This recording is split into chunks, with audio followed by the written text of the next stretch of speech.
Solid geometry is the description and science of three-dimensional objects. A solid with faces is a polyhedron, plural polyhedra. The regular solids are based on the regular polygons. A circle rotated about its diameter becomes a sphere, and the object is ball-shaped or spherical. Cut in half, a sphere becomes a hemisphere. The Earth's equator separates the northern hemisphere from the southern hemisphere.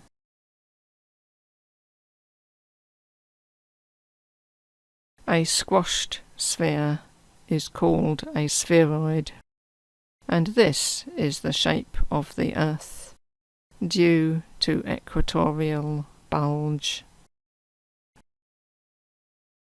A solid with four triangular sides is a tetrahedron, looking like a three-sided pyramid.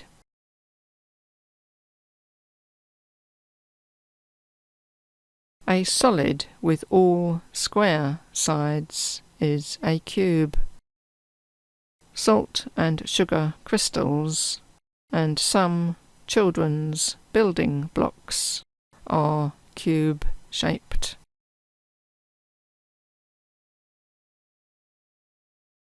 Measurements of volume are cubic.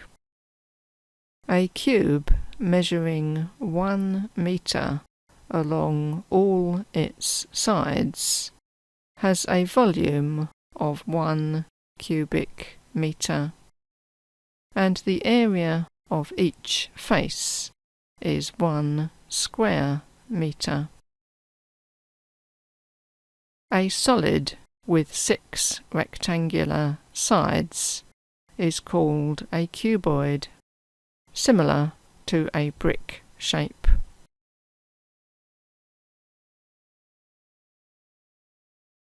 In normal speech, a cylinder is a solid based on a circle, as can be seen at each end.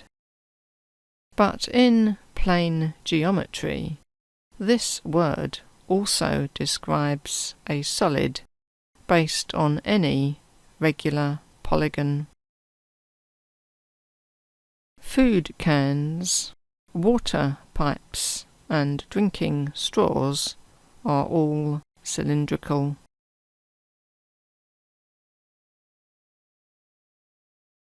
Basalt rock columns are a cylinder with a hexagonal cross-section, and there is a certain well-known chocolate bar with a triangular cross-section.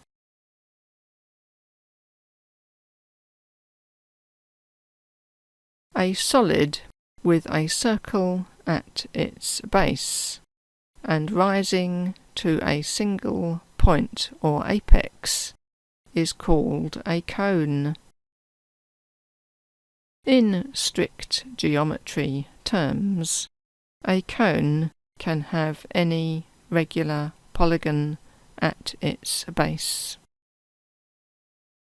Examples of conical shapes are road traffic markers, wafers to hold ice cream, and mountains of volcanic ash.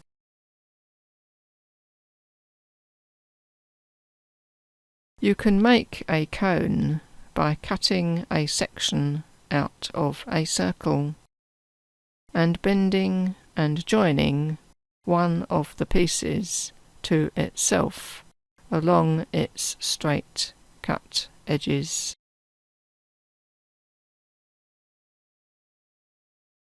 A horizontal cut through a circular cone, i.e. parallel to the base, produces a circle. A slanting cut through the cone produces an ellipse, which can be thought of as a squashed circle.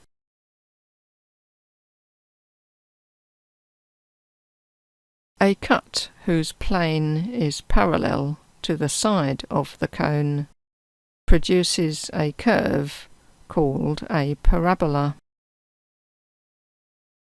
A cut whose plane is parallel to the vertical axis produces a curve called a hyperbola.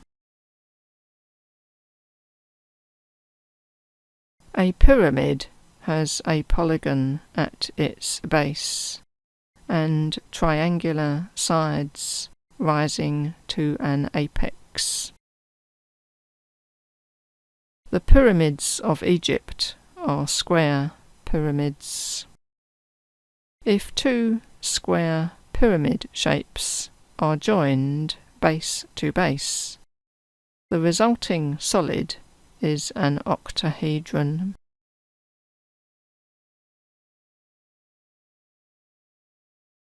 My first encounter with geometrical solids was not in the geometry lesson, but during Christmas time at school, when we were shown how to make decorations out of these forms.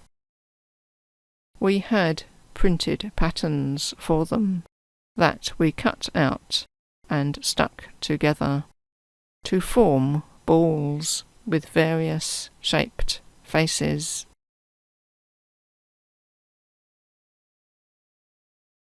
My favourite creation was a star, which started as an icosahedron, the one with 20 triangular faces, and onto each face we stuck a long, thin triangle pyramid shape to form the rays.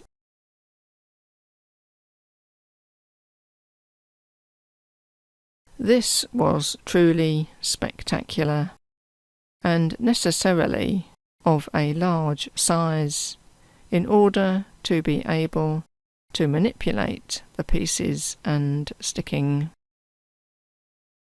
A simpler version would be to use a cube and attach 6 rays. This magnificent creation was also very lightweight, so it could be hung anywhere. The above vocabulary is quite intensive, and I am sure that when you return to your normal, simple matter, it will seem ridiculously easy and congenial. Maybe a time of creative relaxation in making the geometric paper decorations is in order. A change of activity for both the mind and fingers.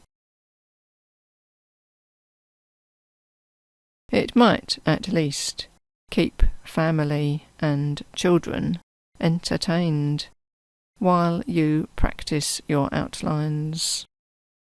Or you can record in shorthand the discussions during the process and exclamations of delight at its conclusion, thus keeping everyone amused and usefully occupied.